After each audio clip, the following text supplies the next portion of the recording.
शनिवार को राजधानी भोपाल के जनजातीय संग्रहालय में आदिवासी समुदाय के बीच वन अधिकार दिवस मनाया गया। इस मौके पर मुख्यमंत्री शिवराज सिंह चौहान ने भोपाल में तो अन्य जनप्रतिनिधियों ने 47 जिलों में 22,000 से अधिक वनाधिकार पत्रों का वितरण किया।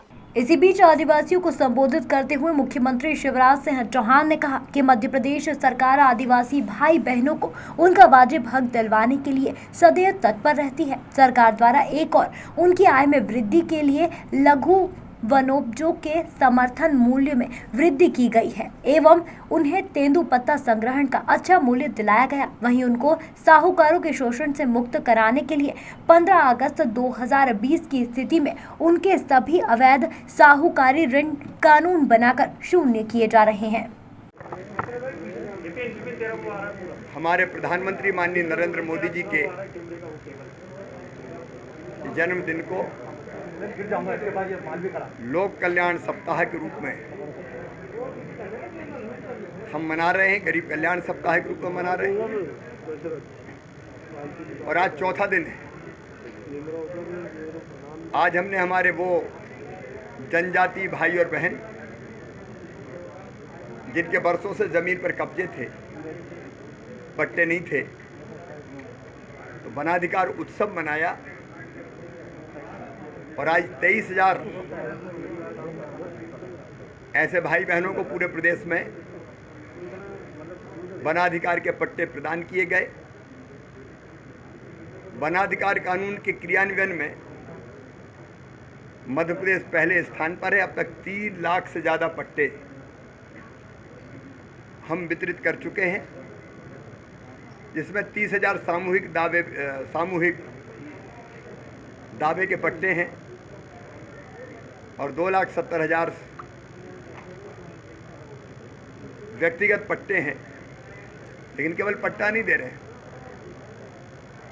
कुआं या तालाब बनाने के लिए हम उनको, ताकि खेत में सिंचाई हो सके, वो सुविधा हम उनको दे रहे हैं।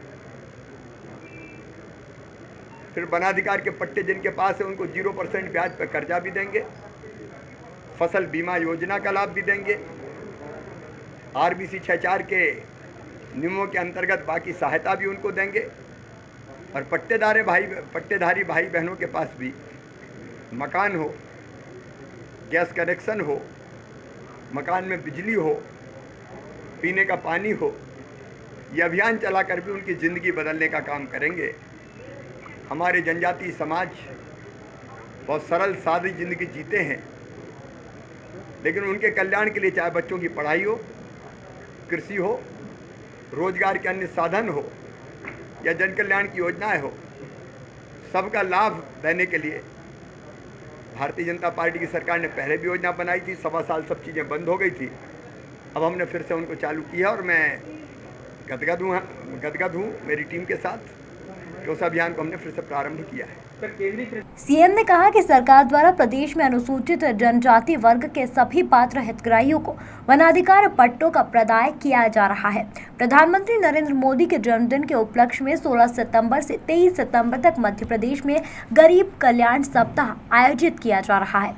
शहर के जनजातीय संग्रहालय में हुए वन अधिकार उत्सव के दौरान मुख्यमंत्री शिवराज सिंह चौहान ने वहां मौजूद आदिवासी समुदाय के लोगों से रूबरू होते हुए उनके बच्चों की पढ़ाई, खान पान, कृषि क्षेत्र सहित अन्य विषयों पर चर्चा की। आदिवासियों को संबोधित करते हुए सीएम ने कहा कि राजनीति की शुरुआत से पहले मैं पढ़ाई करने के लिए भोपाल में रहा करता था। उस दौरान आदिवासी समुदाय को प्रताड़ित होता देखा है।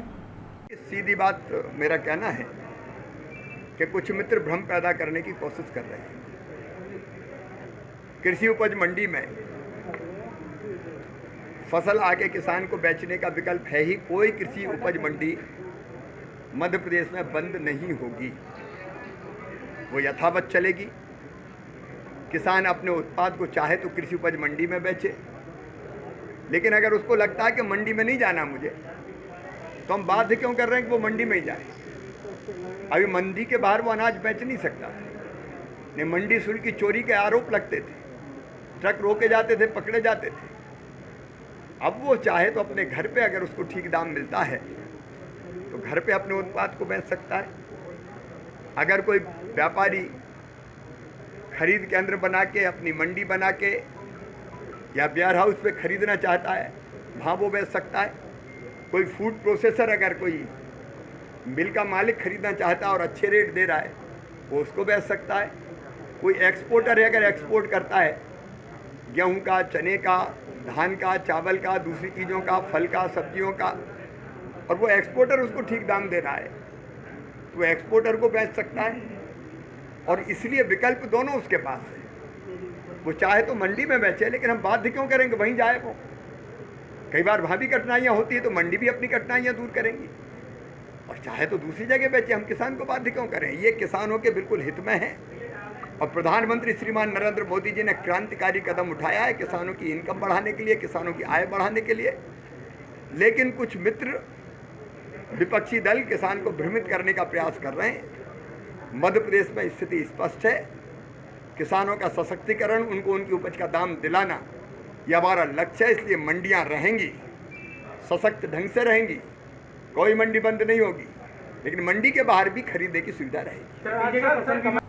वहीं मुख्यमंत्री शिवराज सिंह चौहान ने कहा कि कृषि उपज मंडी के नए अध्यादेश को लेकर गलत भ्रांतियां फैलाकर किसानों को गुमराह किया जा रहा है। नए अध्यादेश से कृषि उपज मंडी बंद नहीं होगी, बल्कि किसान अपनी फसल बेचने के लिए अब स्वतंत्र होंगे।